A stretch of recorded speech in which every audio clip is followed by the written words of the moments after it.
Welcome to ரீகாஸ் fusion. Gujarati khichdi இது ரொம்ப சிம்பிள் அண்ட் டேஸ்டியான ரெசிபி. இது கடியோடு சர்வ் பண்ணுவாங்க.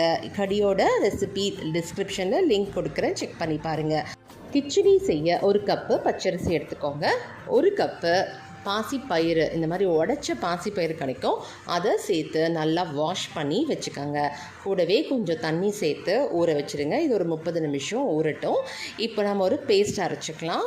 கொஞ்சமாக இஞ்சி, கொஞ்சம் பச்சை மிளகா சேர்த்து மிக்சியில் பேஸ்ட்டாக அரைச்சி எடுத்து வச்சுக்கோங்க.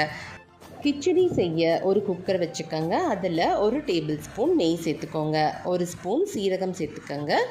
கொஞ்சம் பெருங்காய பொடி சேர்த்துக்கோங்க. இப்போ நம்ம ஊற வச்சுருந்தோம் இல்லையா, அந்த அரிசி பருப்பு அதுக்குள்ளே சேர்த்து ஒரு 2 நிமிஷத்துக்கு இந்த மாதிரி வறுத்து விட்டுக்கோங்க. ஒரு அரை டீஸ்பூன் மஞ்சள் பொடி, ஒரு டீஸ்பூன் இஞ்சி பச்சை மிளகாய் பேஸ்ட்டும் சேர்த்துக்கோங்க. இப்போது 3 கப் அளவுக்கு தண்ணி சேர்த்து கொஞ்சமாக உப்பு சேர்த்து கலந்து விட்டுட்டு மூடி போட்டு 3 விசிலுக்கு வேக வச்சு எடுத்துக்கோங்க. அவ்வளோதான், சூப்பரான கிச்சடி ரெடி ஆயாச்சு. இது ரொம்ப ரொம்ப டேஸ்டியாக இருக்கும். ரொம்ப ஈஸியாகவும் செஞ்சு முடிச்சிடலாம். இதை கடியோட சர்வ் பண்ணுங்கள், ரொம்ப டேஸ்டியாக இருக்கும். கண்டிப்பாக நீங்களும் வீட்டில் ட்ரை பண்ணி பாருங்கள். இந்த வீடியோ உங்களுக்கு பிடிச்சிருந்தா லைக் பண்ணுங்கள், ஷேர் பண்ணுங்கள், மறக்காமல் சப்ஸ்கிரைப் பண்ணிக்கோங்க. தேங்க்யூ.